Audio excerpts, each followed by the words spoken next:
Good afternoon. Money Reg here, aka Legend, back with another video entitled Netanyahu, Cut the Bullshit. Let's go. Couple of quick things before we get started. I have little ground rules I like to throw down. I don't want any comments, emails, phone calls, or anything regarding anti-Semitism. For anyone who's watched my videos, who knows me, that's not what I do, that's not who I am. So I'll give you a little background as to where I'm from. And if you've been watching my videos, you probably already know. Several of my friends, very close friends, are Jewish.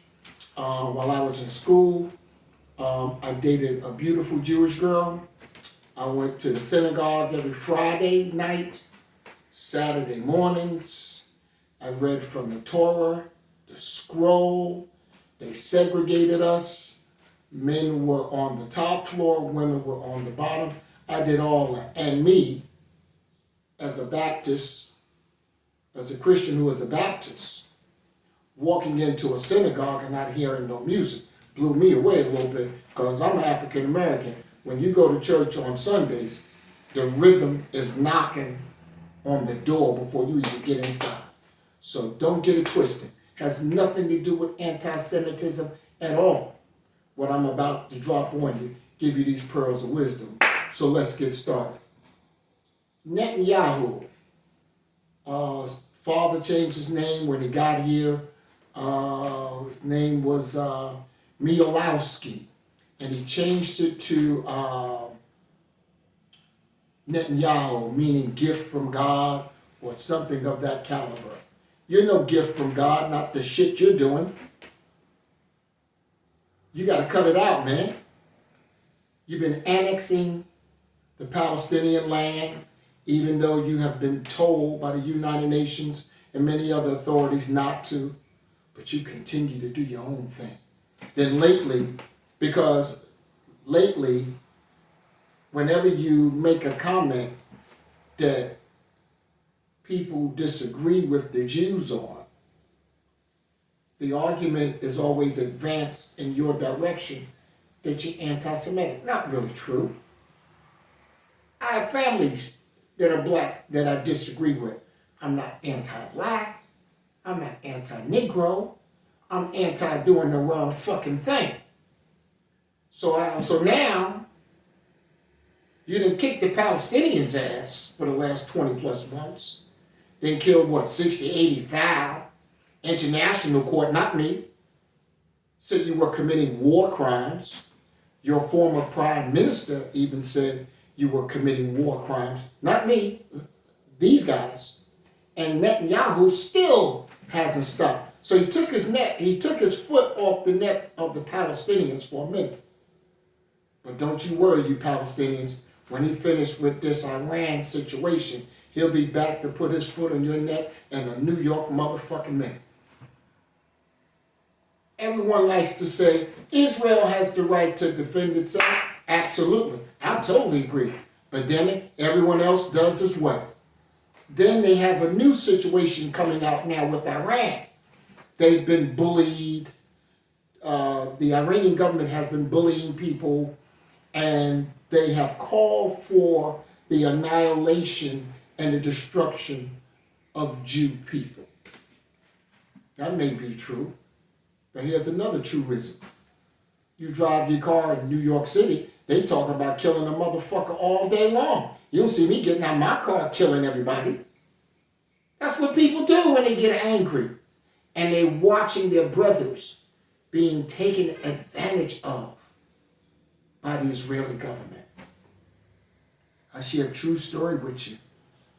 It may not have made the papers, but this is a true story. I know a Palestinian family. They had a daughter a few years ago who needed brain surgery. And it's not like America, you just get up and go to the doctor. No. The Palestinians have to get permission to leave the country through the Israeli government. They don't just get up and move on their own. The young girl family petitioned the Israeli government for her departure to seek medical services here in America. They delayed, procrastinate, delayed, procrastinate. Finally, somebody agreed with the procedure and said that the young lady could leave the country. However, her mother could not go with her for this brain surgery. Young lady gets to America and the brain surgery is a success. But on the way home, she dies because during the whole ride to America and from America, her heart was broken that her mother could not join hands and be with her through this very difficult time. So this is why the Israeli government is having so many problems with the rest of the world. Because you're not playing fair. As I stated in my last video, most of the Israeli people are very nice people, beautiful people, wonderful. But this Netanyahu guy, he's a piece of work. And now he teamed up with his man, the guy that sits in the White House with the 34 felony convictions. He teamed up with his man. Because Biden didn't trust you, Netanyahu. You asked for 2,000-pound bombs, and I think you got a few, but he was somewhat skeptical of you. Now you done said you want 30,000-pound bombs. 15 tons. That's insane. Do you know the collateral damage you're going to do when you drop that on another country? Incredible damage. That's why you don't have that bomb. God is good. God didn't give you that bomb for a reason. Because you're going to go hurt people with it. You're like a kid with a new shiny gun. He got to see if the bullets work. And he's going to hurt anybody and anything he can. That's you, Netanyahu. I saw a bomb being dropped one time. You can Google the story. You will not see any footage of the bomb being dropped. So allow me to articulate to you, set the stage as to what happened. 1985, May 13, 1985, streets of Philadelphia. The mayor was a black guy named Wilson Good. He was having a beef, a conflict with some revolutionary radicals from a group called MOVE. And they had unleashed some weaponry on the police officers and things went back and forth. And the police officers weren't doing that well. Mayor Wilson Good was advised to just cut the water off and electricity, and over a few days, this situation will blow over. Not at all for Mayor Wilson Good. He took the Netanyahu approach. Later that day, underneath a helicopter by the Philadelphia State Police, there was something underneath called a satchel bomb. This bomb only weighed about 2 pounds, but it looked bigger than 2 pounds. Hoisted in the air and carried by a state police helicopter from Philadelphia. And they dropped it right on the house where Operation Move was. Killed 6 adults and 5 children. Totally obliterated 2 blocks in a city, a major urban metropolitan center. I'm watching this shit go down, I'm thinking it's a movie. You won't see any video footage of the bomb being dropped. So horrific. They don't even show it. You can read up on it. You'll see the aftermath, the fire, and people coming to respond to the bomb. Took out damn nearly an entire neighborhood with 2 pounds. Imagine what the fuck you're going to do with 30,000 pounds. You already got 2,000. You're a warmonger, Netanyahu, and you're not good for humanity. I say respectfully to all, we need to make women presidents of these countries because women give birth to sons and they don't want their sons in harm's way. I had a family member retired from the military recently, last week, and one of the reasons he retired from the military because he didn't like the way the flow was going, so he got out, and I'm glad. because I don't want my family members put in harm's way for Netanyahu bullshit. I don't want that. By the way, Netanyahu, question for you. Do you have that same kind of animus, vitriol, kind of energy for the Germans and the Polish people of Poland? Do you? I think that's where the Holocaust started. Do you have that kind of heat for that ass over there? No, you don't. You know why? Because they're white people that look like you. You like fucking with brown-skinned people. I watch you all the time, Netanyahu. You don't have that triangulation head for nothing. You're a real bad guy. You do horrible things. Now you got this president. He's going to co-sign on your mission. Mostly. He's going to give you all the weapons you need so you can create mayhem. Master of disaster. He'll give you all that. He'll give you all the stuff that you need to cause harm to another group of brown-skinned people. Some people might even call your conduct, Netanyahu, racist. You control the narrative in Israel. You control the news media, what gets in, what gets out. You already done killed so many people over there. Not only killed, but you disabled them to the point to where seeking medical attention is virtually impossible. So they're going to die days a week from now. You'll claim you didn't have any hand in that, but you will. So you create a lot of destruction because that's what you do. That's who you are. And I don't want these U.S. soldiers in harm's way because of you. Most of these countries, like Mexico, has a woman president now. That country's doing very nicely. I think it's time for these old white men to sit down and let these women run the country. Because personally speaking, I always think women are smart. I do. I think they have an intellectual piece that men have not been able to tap into. And I think that these women are beautiful. And I think that they are extraordinarily talented and extremely smart. So that Yahoo, move your ass over. Because it's time to let some new blood coming in. And I urge the United States with President Trump, don't give this clown a 30,000-pound bomb. Because the U.S. will have blood on its hands once again. We already bombing Yemen every other Thursday. We're already doing that shit. Another brown-skinned group of people. We're already doing that. Took his foot off the Palestinians' neck for a minute. And I learned when chaos takes place, no one gets an opportunity to see what's really going on.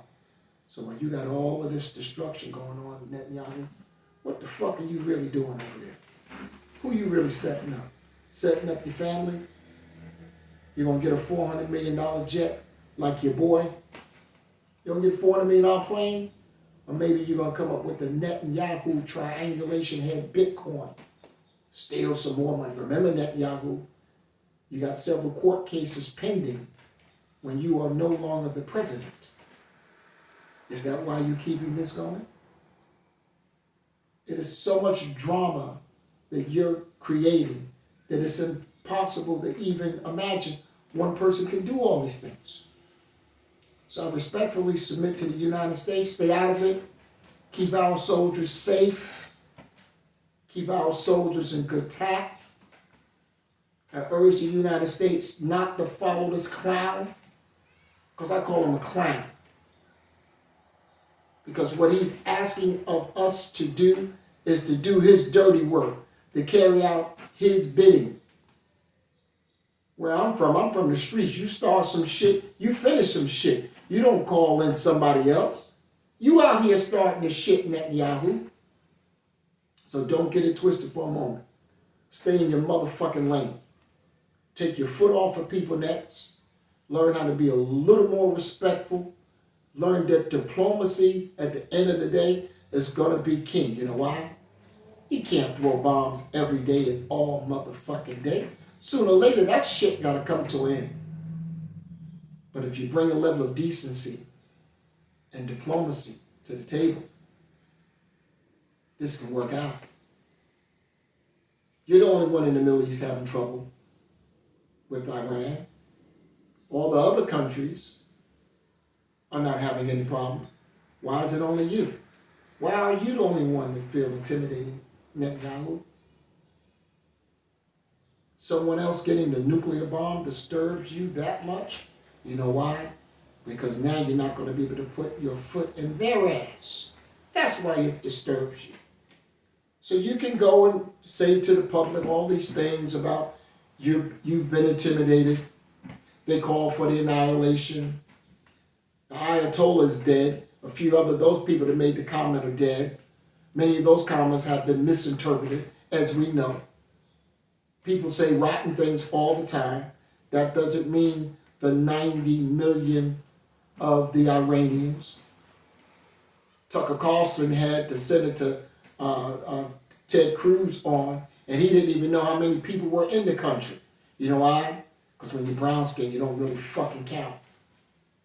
Imagine a U.S. fucking senator. His country's getting ready to bomb another sovereign nation, and he don't even know how many people in the country. He looked like a total clown on Tucker Carlson's show the other day. And Tucker Carlson is calling you out. You doing some real bad shit. But once again, I wish everybody the best. I just think that Netanyahu, if you get the opportunity to watch this video, I hope you give me a call. Invite me over to Israel. I'd love to bring the family over. Not right now, of course, when things calm down. Love for us to break a little bread. Articulate what my positions are. Articulate what your positions are. The anti-Semitism cry, when someone disagrees, don't try that shit over here. Don't try it over here. As I pointed out earlier, you're in New York City, drive a car. See how much people talk about your mama, your daddy. They're going to fuck you up. They're going to fuck your kids up. They're going to fuck your granddaddy up. They're going to fuck your great-great-grandpappy up. That nigga been dead about 150 years. That's what's sad. And you, supposed to be an intelligent grown man, should learn how to rise above that. But instead, you bring all the acolytes on TV talking about, they claimed that they were going to annihilate us. Trump just made that comment recently. He said, tell Tehran, the city in Iran, clear everybody out. I'm coming through. Did they take that as an anti-United States comment? That people don't even mention it. Why? That's Donald Trump talking. He's bloviating. He's bloviating. That's what people do. People could easily got offended by that comment. Tehran, he's going to clear out the whole section. What does that mean? He going to throw a 30,000-pound bomb over here? Most people just roll with the punches. So Netanyahu, learn how to roll with the punches. Learn how to bring some civility to a very hostile situation. Situation that you created, by the fucking way. I don't ever remember the Iranian government starting wars with people. But I remember you, Netanyahu. I remember you. You that kid in school that they hang him upside down in the locker by his ankles. And then when he gets in a position of authority, he fucks everybody around that he can. And that's what you're doing right now. But look, it's Juneteenth Day in America, federal holiday. I want everybody to go out and have a great time. Keep your head on the swivel so nobody punch you in the middle. Remember what's going on. Take care of yourself at all times. If you need help, reach out to the various social services that exist. You can catch me on my YouTube channel as well. Leave a comment. But once again, I just want to say, God bless everyone. May everyone take care of themselves. I don't want anybody hurt. So be still, travel in peace, and travel with the Most High God, the Creator, and pray that all things will be okay. God bless you and have a tremendous day. Peace and love. Later.